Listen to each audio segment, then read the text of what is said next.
And what's Ew. going on, everybody? What's good, Key? What's good? What's good? What up, Key? How you doing? How you doing? We got a lot to talk about today, man. Absolutely. So much to talk about. Um, so let's start the show, shall we? But before we do that, First we're thing. officially debuting this show Oh, on I've got the. to say it, man. Thank you to Key. Thank you to the Spotlight Sports crew. This show has made it. This show has made it. This is our first episode on the network. We're back. We were initially going to come back in June after the NBA playoffs, but we got the green light to go now, and we're here. Yep. Spotlight Sports Network, baby. Let's get it. Um. So thank you to Key. Thank you to the Spotlight And Sports the crew. Absolutely. family, the crew. Well, let's just jump right into it, my dude. Well, starting off, we have some really bad news, but nowadays we kind of expect it. There are more WWE releases reportedly coming Oh boy. very soon and very regularly.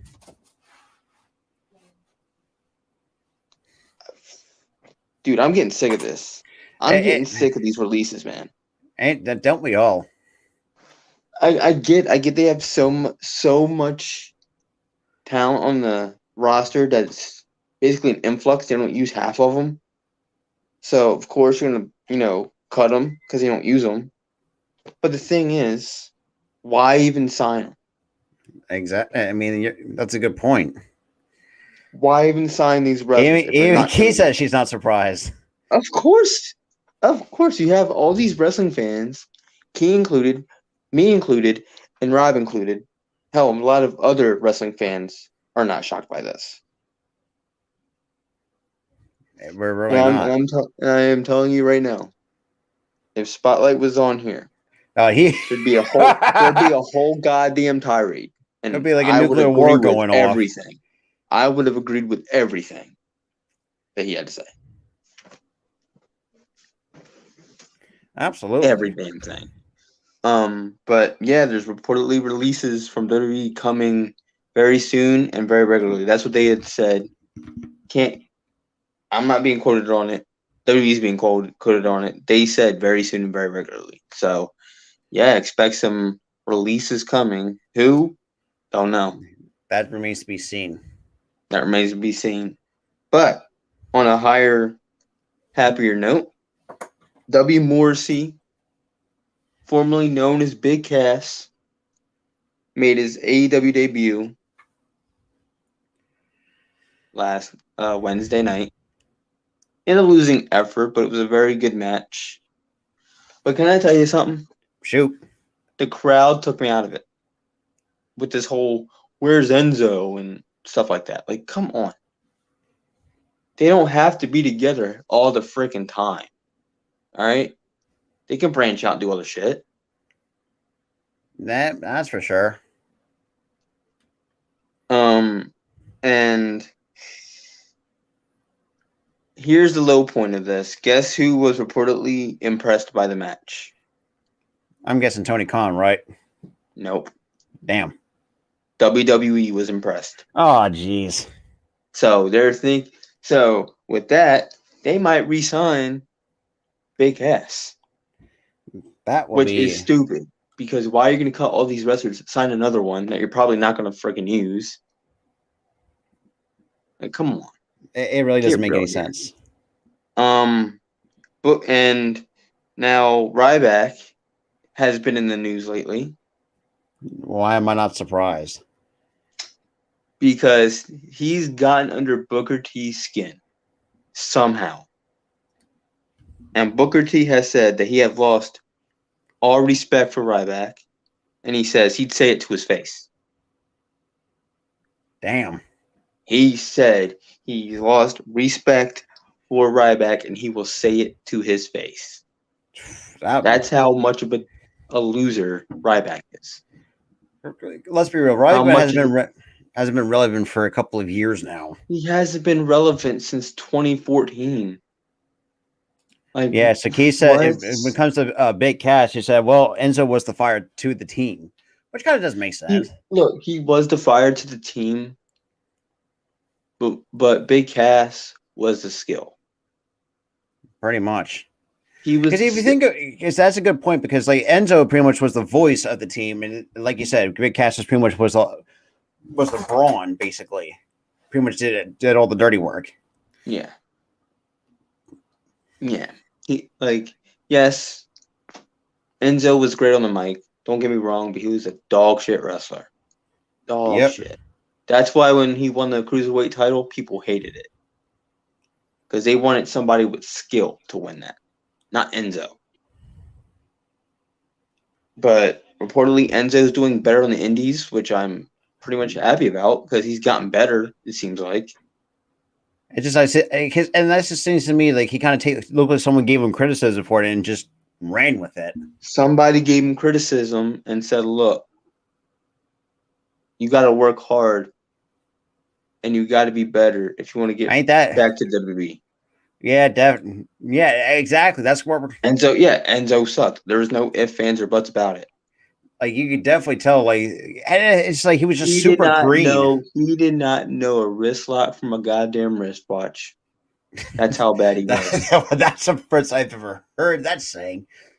No, that's the first time I heard it. That's a classic saying, bro. For you don't know how to wrestle. That's unusual. See, I've never heard of that before. So no, that's kind of wrist lock. You don't know a wrist lock from a wrist rods or some shit like that. That's a classic saying. That's a classic. I didn't know that was a saying at all in wrestling. It was. Well, that's news to me. Samoa Joe has reportedly voiced his displeasure from the WWE versus AEW fan warfare. He hates it. At least he has. He's got brains. He's got brains because I hate it too. It's ridiculous. The whole WWE versus AEW thing. Yes, I bash WWE and I praise AEW, but the thing is, I don't hate WWE. I'm not saying WWE is the worst. Yo, what's good, ever. Max? What's good, my dude? Yo, what up, Max? How you doing? But yeah, man. He hates this WWE versus AEW warfare, and I agree with him about it wholeheartedly. I mean, we could all have debates from time to time, but don't have to do like basically what Samoa Joe's saying. I've got to go full out warfare with it. Yeah, I'm not gonna go full on warfare. This ain't like WCW days. This ain't like that. Hell, even then it was stupid. That was super stupid. TBS green lights an AEW reality TV show. So AEW has now officially gotten to the reality TV market. Oh, jeez. Just like the WWE did with Total Freaking Divas. Shit. Which was freaking stupid. Yeah.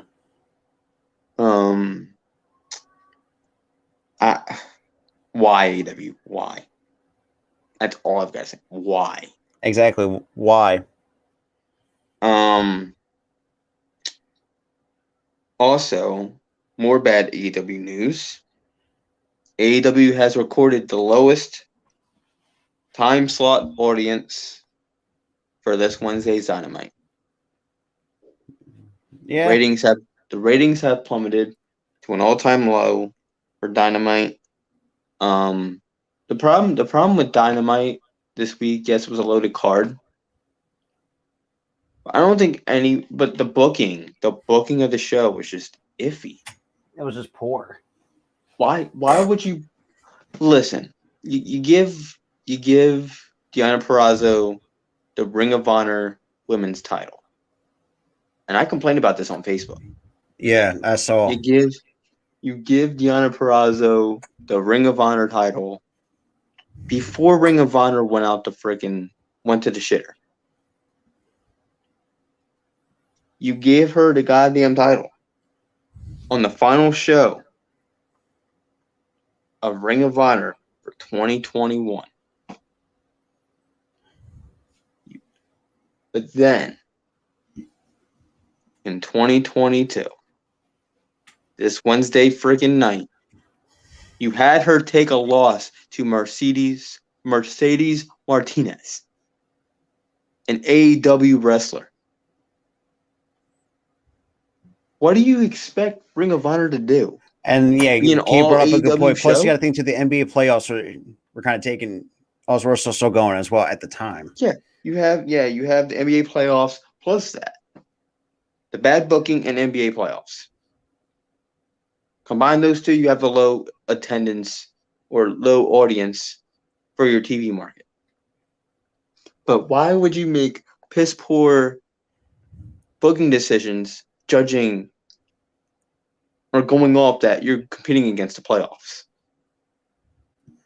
I don't know, man. But you make piss poor booking decisions. And the thing is, I never bashed AEW for it because they never had a problem. Maybe one or two segments were shit. That's it. But no, the entire show this Wednesday night was piss poor. Because you had the wrong people win the titles. And you fucked it up. You fucked it up. And the thing is, I feel like Deonna Purrazzo, too, lost credibility from that loss.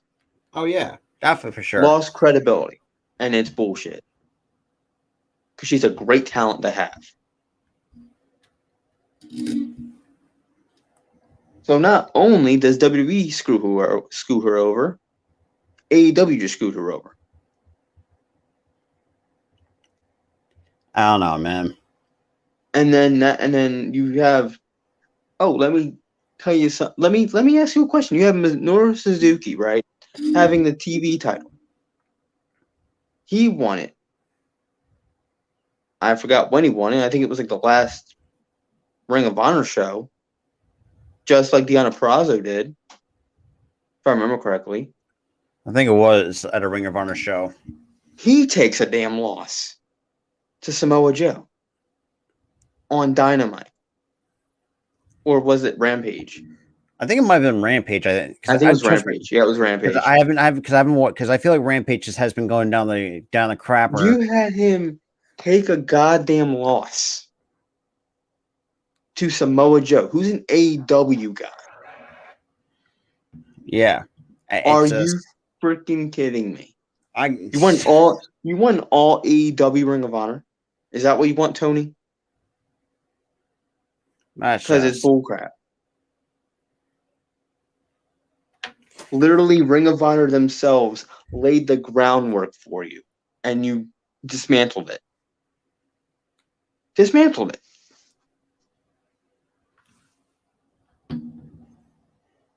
I don't know, man. It's I got no words for it. So I hope to God when you get a TV deal that Ring of Honor is not dog shit. Or it doesn't feel like an AEW show. Because right now it's looking like an AEW show. Pretty much, leading up to the goddamn TV deal. And this is the first time I've ranted here. First time I ever full on ranted here. Yeah. First time. For the first time in 20 episodes of this show. Yeah. The last time I ranted, we were on Anchor. The last time we ranted. We were on freaking Anchor, and we weren't even getting traction then. And for those who are also like following our show, like we'd start, man, like obviously when we go back to Anchor, man, that was her early days of this show. So we were audio first, wow. And we usually would get like 5 to 10 viewers or 5 to 10 listeners an episode. That's just unbelievable how like it was bad, man. It was bad. Then we dropped off. We got on YouTube.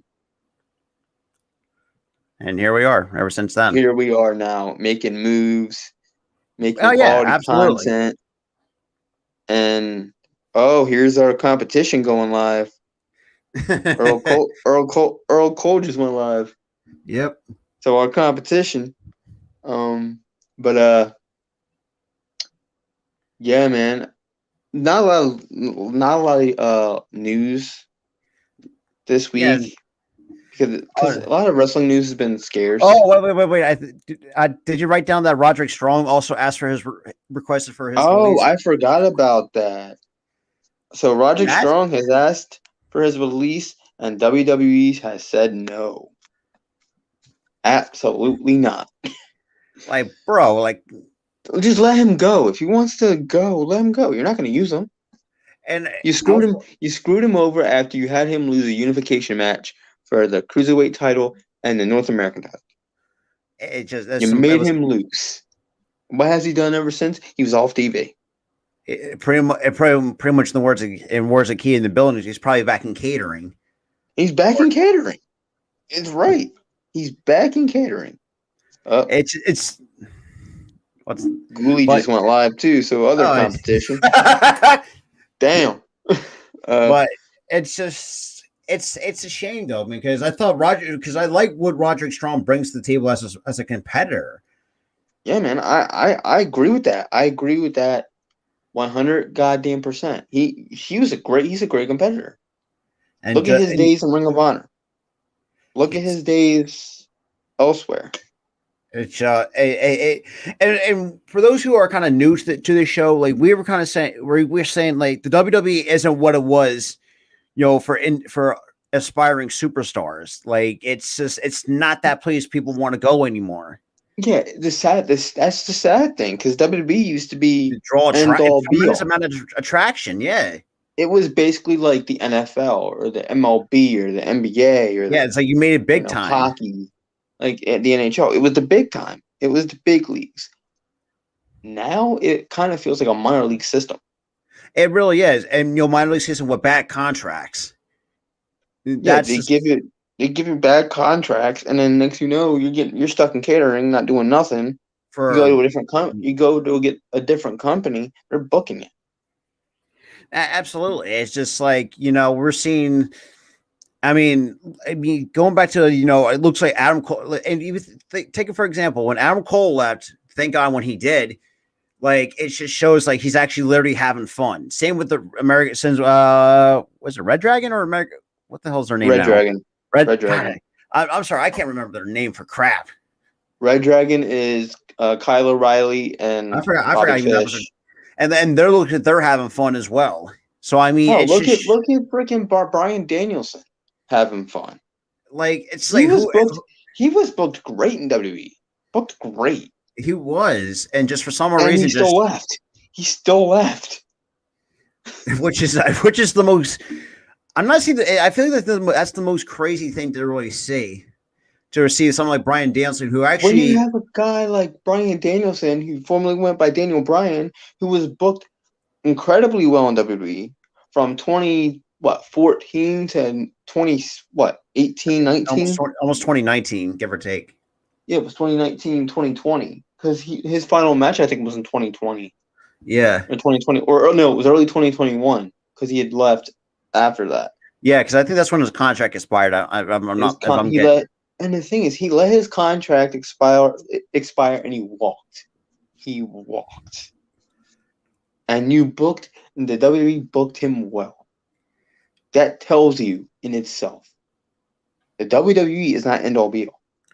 Not anymore because you're seeing these other wrestling companies that will draw attraction to up and coming superstars. And if you think about it too, and there's some let's take Ember Moon for example. She actually went on Chris Van Fleet's podcast and actually I was watching a clip of it. I want to talk about that. I saw that episode and it pissed me off.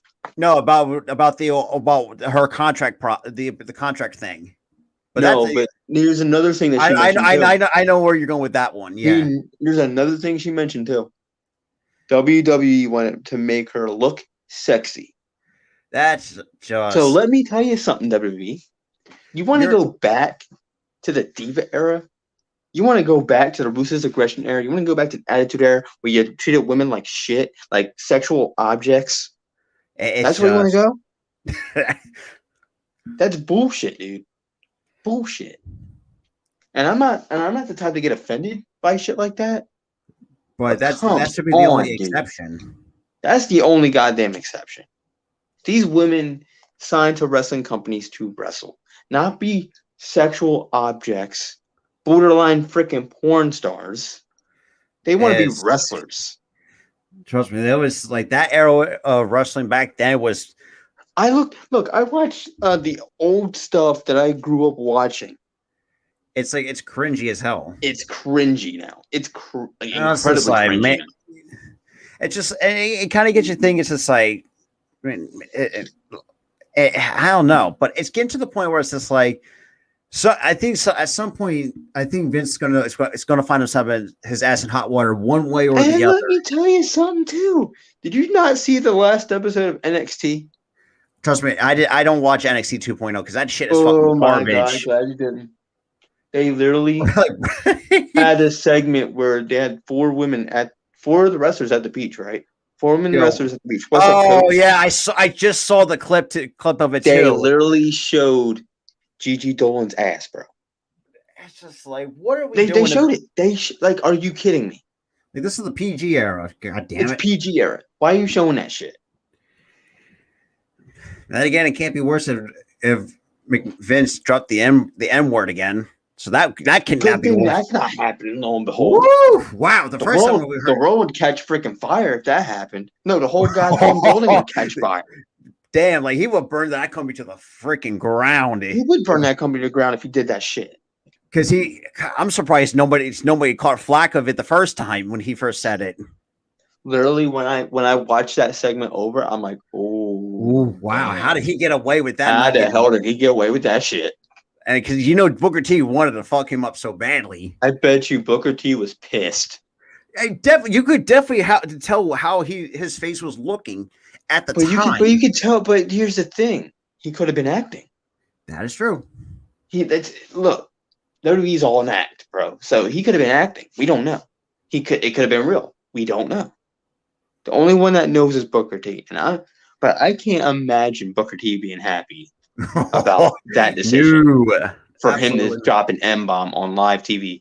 Luckily, it was on a goddamn pay-per-view and not on Raw or SmackDown. Sometimes Vince needs to start getting away with a lot of stuff just way too much because like you said, at some point he's. But for Vince to say that to Ember Moon, which further caused Ember Moon to walk, pissed me off. And the fact that and most of the time they're not paying their superstars well, from depending on who you are. They're not. The higher get paid. Guy named Keith acting my ass. Acting my ass. You know what? It sounds legitimate. You know what, Key? I wouldn't have been shocked if it wasn't acting.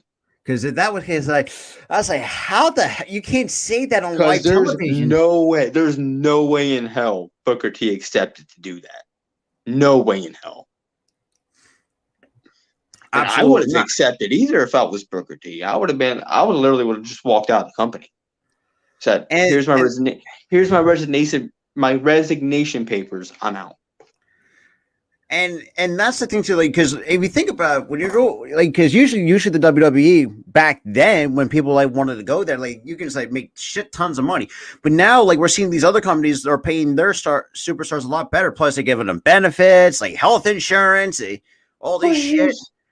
But here's the problem that I have with the WWE though is Vince's decision to do what he's doing to the women. Absolutely, definitely. You could be TV 14 and not sexualize the goddamn women. Absolutely. Like, look at AEW. Their TV 14 is all hell. They show blood. They show freaking, ultra violent shit. But guess what? They don't sexualize the women. They let the women wrestle, be legitimized. Absolutely. Like, come on, Vince. Get out of your perverted mind. So, I mean, I can recall some other cringy worth moments when it came. Dude, I was watching a TikTok with this guy. You know that backstage segment with him and fucking Candice Michelle? Oh God! At a freaking pay-per-view. I remember that when he was like trying to freaking exercise a demon or whatever the fuck it was. Yeah, and it looked all sexual and shit when he was doing shit. I was just like, dude. I was like, oh my fucking god. And then after that, he made a booking decision where he's fighting God. Like, what? I was just like, how dumb do you have to be to How come on? idiotic do you have to fucking be? Exactly. And it's just like, I mean, look, granted, I'll give the WWE some credit. I mean, they have come a long way since then. Like, here's the Like, thing. They're You, going. you not only did you piss off women You're with pissed that off segment, everybody. you pissed off the Christians and everybody fucking else. And I remember this too. Back in the I think the late '90s, early 2000s, where I think a Christian group tried to get them canceled or something like that before cancel culture was even a thing back then. Honestly, we need right to censor. We need right to censor. Oh my god! Don't even right to censor versus Vince, and then go over Vince. That would be totally fucking funny as shit because it's like, not gonna lie, I hate the fucking buzzer lines. I was like, God, oh my god, turn that on. That oh my god, why? That was the biggest heel move. Playing that in the entrance. Oh my god, I remember that in the fucking video games. I was like, oh my god, my brain fucking hurts. Like, you know what? Like, I was watching WrestleMania. You know that time I was watching WrestleMania 2000 for a retrospective. Mm-hmm. When that entrance played. Yeah. Skip. Exactly. That's what I did because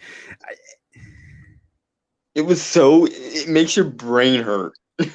So now he's got a question for us. So what do you guys think of AEW last night between Dante Martin and Rey Fenix? Great. That was one of the that was one of the best matches on. Rey Fenix come back from injury, if I'm not mistaken. Correct. He came back the week before because they were okay. They were the story was they were undermanned because they had 2 members of Death Triangle against 3 members of House of Black. So he was faking it. He was wearing that getup that people hate. That one dude, the manager of them, I forgot his name. You're talking about Alejandro or Alexander or something? Alexander or some shit. But I don't know. He wore that stupid getup, and they had Alex Abrahantes or whatever the hell his name. Oh yeah, Alex Abrahantes or something like that. Yeah, he had him talking backstage. Really, the guy behind in that getup was Rey Fenix. He revealed himself and attacked the House of Black. I thought that was pretty good, though. It was a really good segment, but this week it was Rey Fenix versus Dante Martin, and that was a good match. The styles Dante Martin's got a lot of potential. I'll say that much. Dante Martin does have a lot of potential. I see him as a star. Definitely. Sure. I mean, then the world title picture might be too much of a stretch, but I see he's more like an upper mid card, like the. I feel like TNT champion. That's what I'm saying. Like the upper mid card area. But the kid's got flair, and and I do like Top Flight though. I thought Top Flight is a good tag team. But the one problem is one of the freaking members of Top Flight keeps getting freaking hurt. And what the fuck's his name? I can't remember. It's Dante Martin and somebody. I don't know, but it was his brother. It was his brother though. It's his brother. I think Dante Martin's really has come. This dude. His brother, Dante Martin's brother, keeps getting freaking concussions. I mean, it's just unlucky, which is very unfortunate, though. Yeah, it's unfortunate, man. And I think for Dante Martin, I think he's really taken the grasping at every opportunity that presents itself to him. And I think he's really have done a great job of that. He's thriving in that opportunity. He's relishing in the opportunity that Tony has given him, and he's getting booked on more and more shows because of it. Absolutely. I couldn't imagine to see what he's like in, probably in New Japan or some of these other promotions since I kind of see him in the Super J Cup eventually. That would be very fun to watch. I see him in the Super J Cup. God, could you imagine him and Will Ospreay going at it? That would be just give me the match now. I don't care. No, give me the match at freaking Forbidden Door. I don't care. Forbidden Door. The fact that they're also working with New Japan, that's going to be very fun to watch and see what they're going to do. Super fun. Wheeler Yuta is in the Super J Cup this year. Absolutely, definitely, but that's just mostly on his brother's part, though. That's his brother. That's not Dante's been maintaining his health. His brother hasn't been. His brother's just been super unlucky. Super unlucky with the concussions, and you can't do anything with concussions. I mean, arm injuries, leg injuries, yeah, you can combat I that. mean, injuries happening in well, technically wrestling. It should not be called professional wrestling because that is so misgoddamn. And we talked about this, I think, a couple episodes ago. The term professional wrestling is so misleading. We talked about this on the first episode on YouTube. Yeah, very. Oh God, that's that should tell you how long. Episode of YouTube. 20 episodes ago, we discussed. I think it was either 20 episodes ago or one of the episodes we discussed. I think it's like why 19, professional wrestling should not be called 20 now. Why professional wrestling should not be called professional wrestling. It should just be called wrestling. But It's then so again, I kind of do see why they call it professional wrestling because college wrestling is called wrestling. So professional wrestling is kind of like makes sense, but still, it's still misleading as hell. It's still misleading, but it makes sense because they're trying to distinguish themselves from real wrestling. I mean, then if you're looking at like college race, that should be just amateur wrestling. That's just call it amateur wrestling, or actually pro wrestling, and call pro wrestling wrestling. Exactly. By the way, or call it an in-ring play. I don't know, man, but it just God. Who would have guessed that AEW and New Japan would actually have like a working partnership together? I mean, I think we saw like glimpses of it, but after they started working with each other when they started working with Impact, but the Impact thing that ended.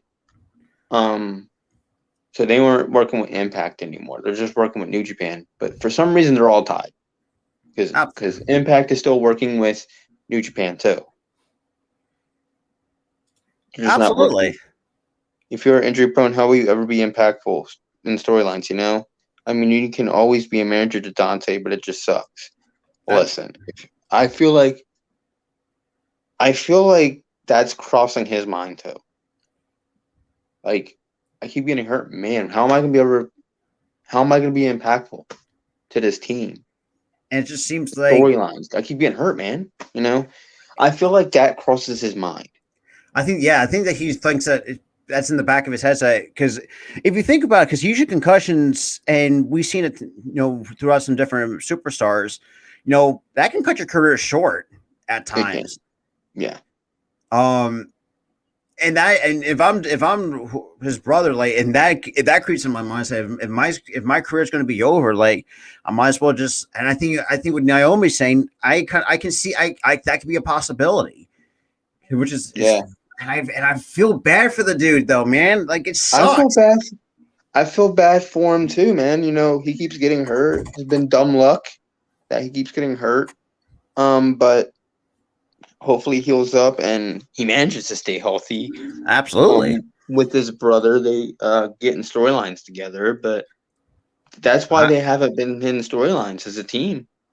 It's just like it's the dumb luck concussions. It's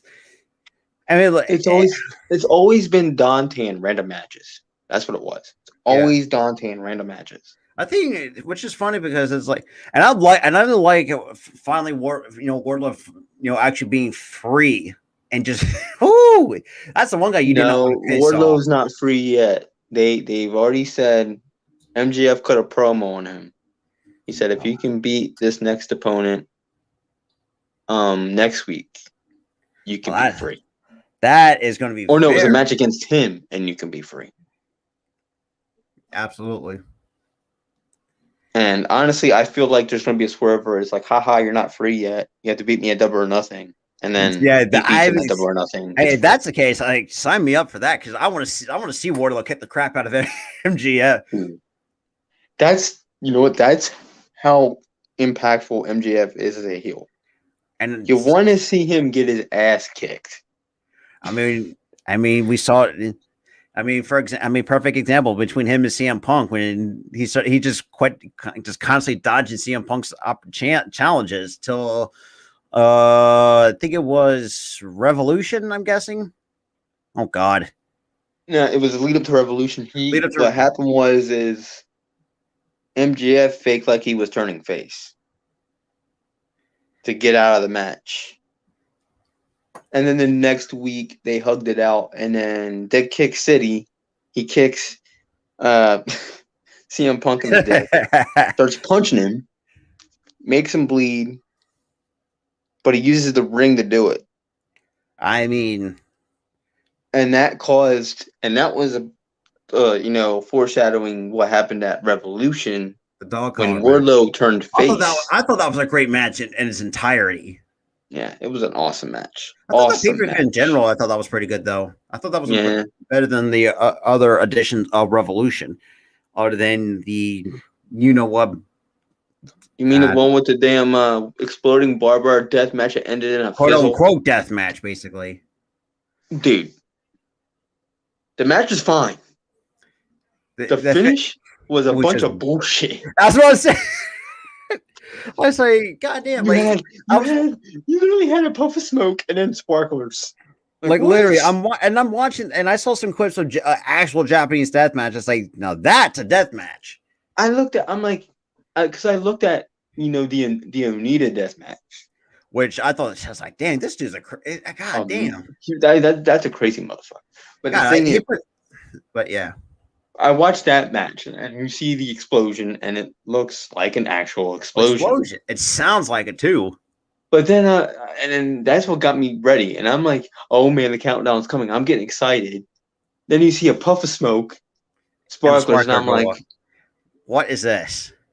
This was my face. Like, really? And I know Kenny Omega was kind of pissed behind from what I've understood. Yo, Kenny Omega was fuming backstage. Who can blame him? No one could blame him. No one could. Honestly, you know what? It just seems like God, it's just like AEW now with Kenny Omega. It doesn't, because I feel like Kenny Omega is pretty much that face of the company. I kind of feel the same way. And the thing is, they try to make Hangman Page the face of the company, but honestly, it's not working. It just seems like when Kenny is on TV, and see, that's why I think Kenny Omega is a special type of talent, though. Yeah. And there was, for a time, it was Cody that was the face, but then he left for WWE again, this year. But then again, when Kenny Omega was there, Cody didn't even feel like a face of the company. Nah. He didn't feel like a head of the company. He didn't feel, Kenny Omega, to me, was something special as AEW champion. Oh yeah, he was something special. Even though him as Impact champion, he was something special. That's just it's really interesting of what the impact that Kenny Omega has, and which is unfortunate that he's got. I don't know how much longer he's going to be out with the injury, because it just seems like the company's isn't the same without him. The company's kind of floundering. Honestly, I hate to say it, but it's floundering without Kenny Omega. Yes, you have Chris Jericho still there, and you think that's going to help. You have CM Punk, you think that's going to help. In a way, it did for a short time. Now it's kind of like, I don't know, dude. I don't know, but I mean, with the way that could, and that obviously, I don't even wrote this one down about Cody. There's rumors that Cody might bring back the Winged Eagle belt to the company. I forgot to mention that too. What the? Yeah, he's been wanting it. It's not a rumor. He flat out said that if he won the belt, he's going to ask Vince to bring back the Winged Eagle belt. Not gonna lie, I think Cody, is actually kind of smart with that. He was already the guy chosen to bring back the classic Intercontinental title. Yeah.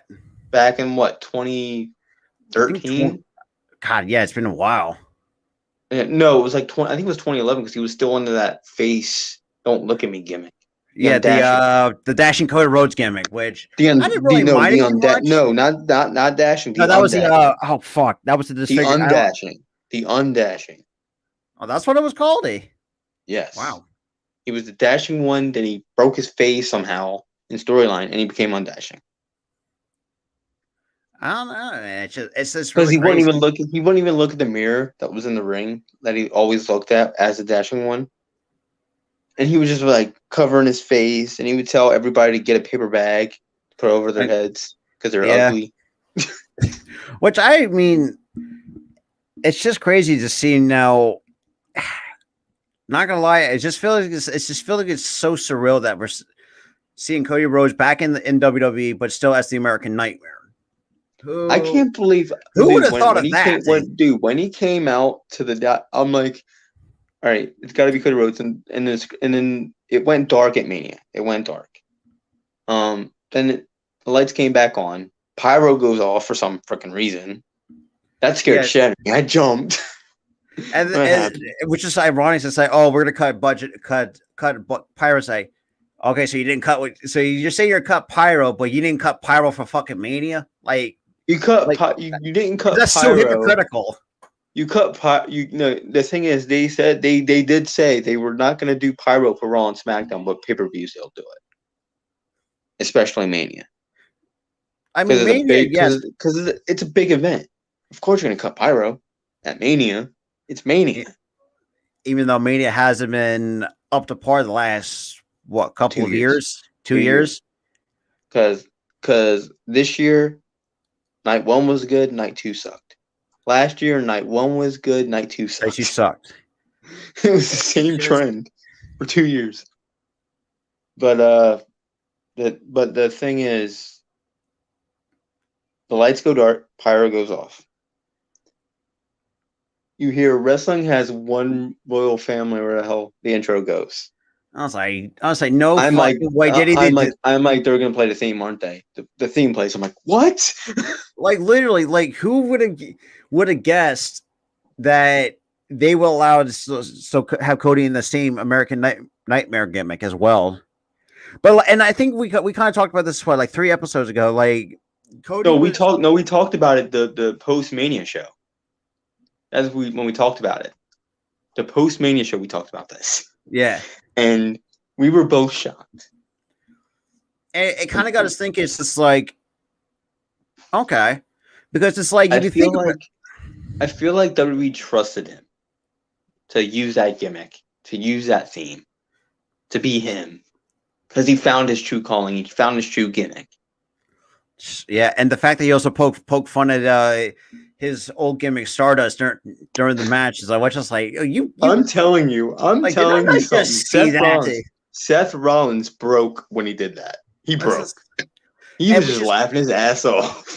It's just like, it just seems to me. It's just like, I think, I know after.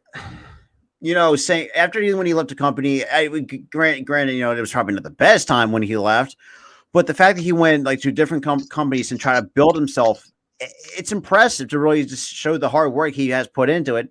Whether you love him or hate him for it, I mean, it seems to me. I think he's ready to take that world title, be in that world title picture. Because if that is the case, I'm very excited because it's something that I think Cody has been missing for years. I mean, he has done well in the mid card. I don't think he has held the U.S. title. I don't think he had, because I know he held the tag titles before. The Intercontinental, I think 3 or 4 times. I don't know if he held the U.S. title. He held the Intercontinental title a few times. He held the tag team titles with his brother once. And I forgot who else he tagged with. And the fact that seeing him and Randy again, I was like, damn, that brought me back to when I was 11. I was like, damn, are we 11, 12 years old? I'm like, man, wow. Man, that break give us some legacy vibes when Cody was still green back in the day. I was 11 when Legacy was around, bro. 11. So that's just crazy. And it just seems to me it's just like, and I like Cody with, let me rephrase that. I mean, I like Cody though. I mean, I like the kind of this stuff that he's built up over the last 3 to 4 years, maybe, and then finally coming back to it. I think sometimes I feel like Vince at times actually sometimes come to his senses. It's like, look, I mean, Cody has been, his family runs with that. His family blood runs through that company. Now, I mean, I know there's some some unmemorable moments at times. I mean, throughout the years. I mean, and the fact that he wants to do is to do it for his dad, though, which is, and even makes me even respect him even more. Here's the thing. I feel like the whole doing it for his dad thing is kind of, It's kind worn of out. yeah, It's kind of worn out, in my opinion. But I'm glad that he's sticking by doing it for his dad, like legitimately. But for storyline sense, that promo's been said a billion freaking times by Cody. yeah, absolutely. Said it in AEW, said it in WWE a bunch of times, said it in Impact once. Like, it's kind of, worn out its welcome. Oh The yeah, whole promo, doing it for my dad, and blah, blah, blah, like stuff like that. absolutely. I really do hope the WWE does capitalize with this. Gives him the goddamn world title. Because it's something that he has missed throughout his entire career, his wrestling career. Hell, when he left WWE, you know what he did? He won the NWA World's title, Which is something that his dad. Because his dad won. He wanted to follow in his dad's footsteps. Oh, definitely.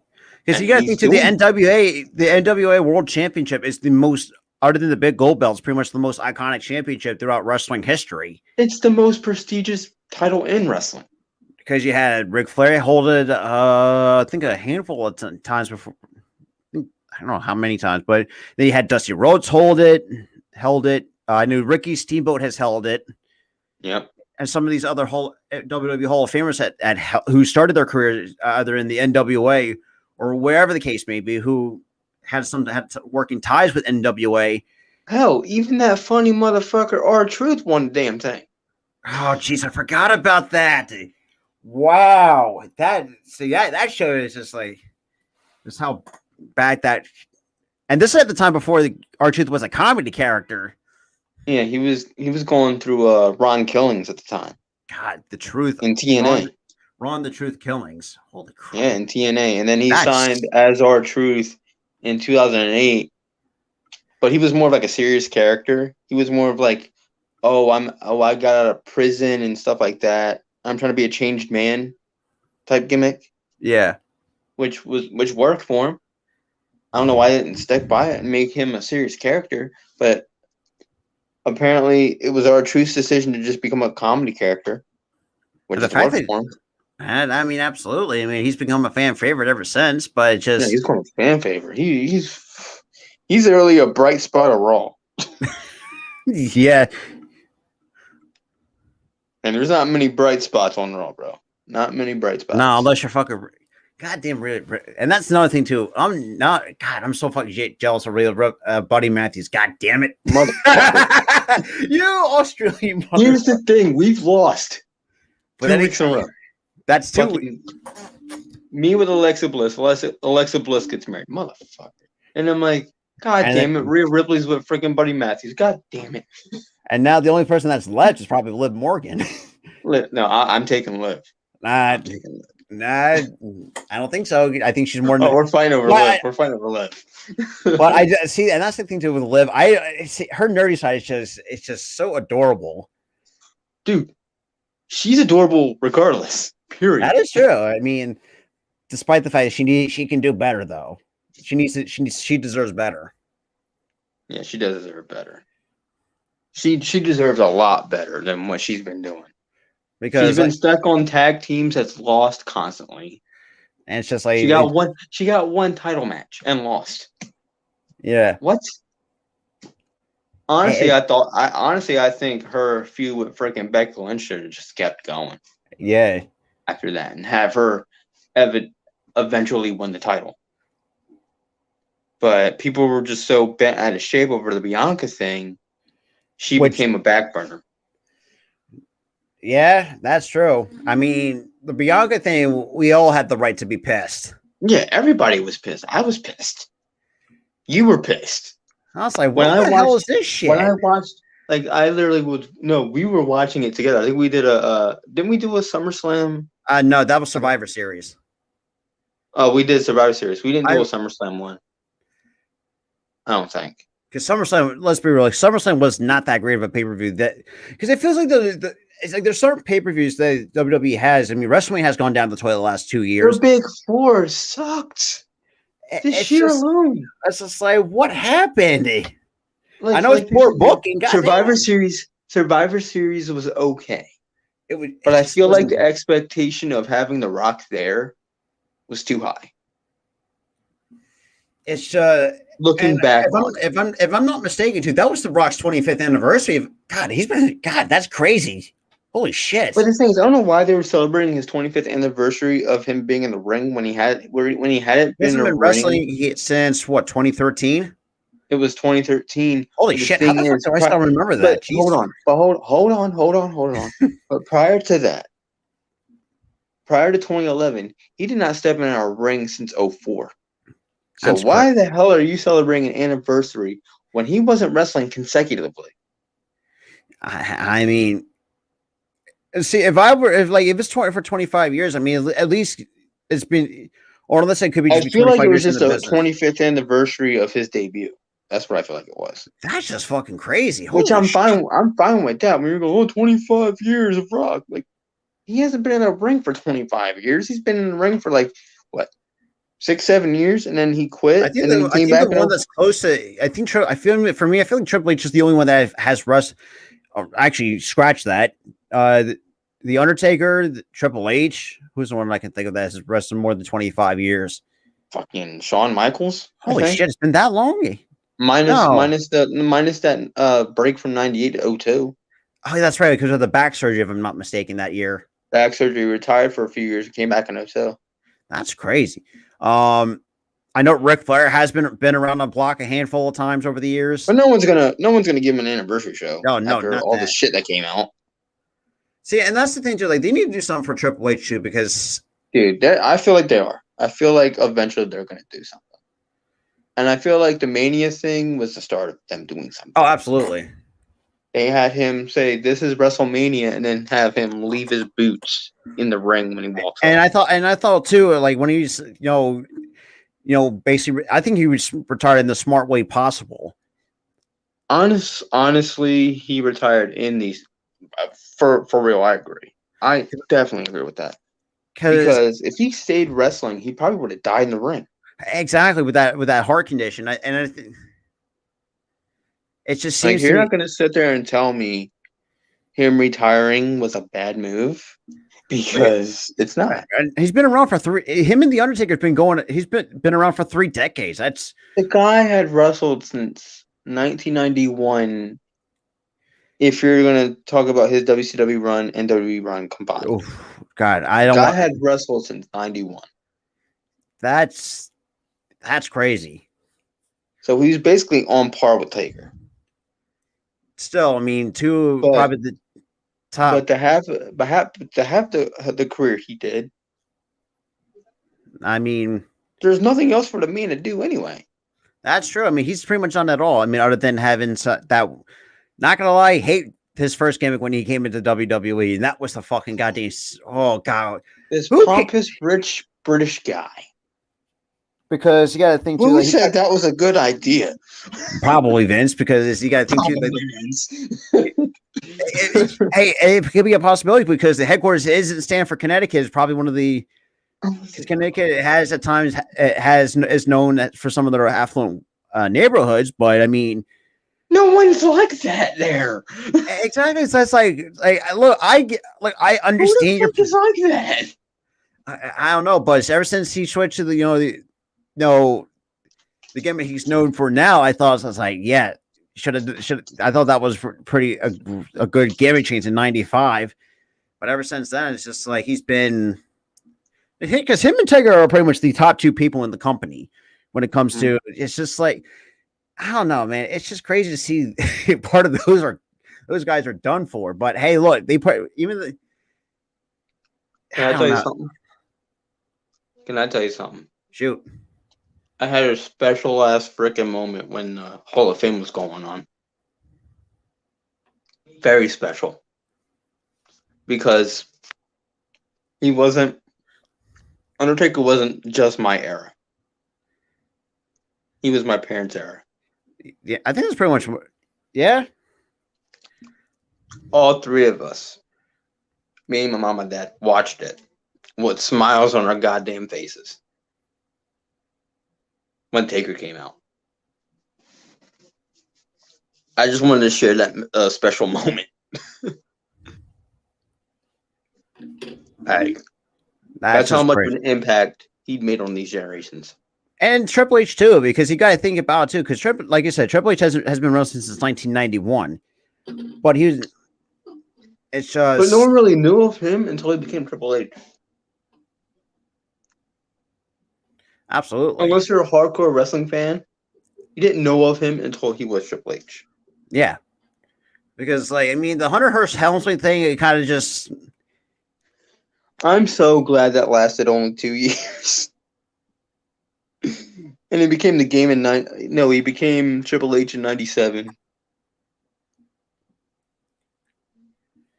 That's just crazy. I'm so glad it only lasted 2 years. Because looking back on that shit, it was why. Like, exactly, just why. Well, other than that, I mean, it's just like, I think, I don't know, it's just like there's like Triple H and Taker are pretty much going to be those guys, like kind of careers that they paved out. I know at some point, and sometimes throughout the years, it hasn't been sometimes the greatest, but they had their iconic moments from time to time. And by that alone, they are simply legends forever. Absolutely. And I think, I mean, you could probably put John Cena up there when it comes to like the. Oh, he's up there. He's up there too. It's just crazy, just how God. It's been what that had been 2005. What? When he first made his debut in the company. What? Cena? John Cena. Yeah, Cena. That had been. He was 02. He was 02. It's been 02. Holy crap! 2002. He made his debut. Holy shit! Yeah, we're getting old, Rob. God damn, 2 decades of fucking Cena. Jesus Christ. 2 decades of goddamn Cena, bro. Jesus. Minus the last few years when he was out with Hollywood, but yeah, I mean 2 decades of Cena. That's crazy, unbelievable. Crazy, bro.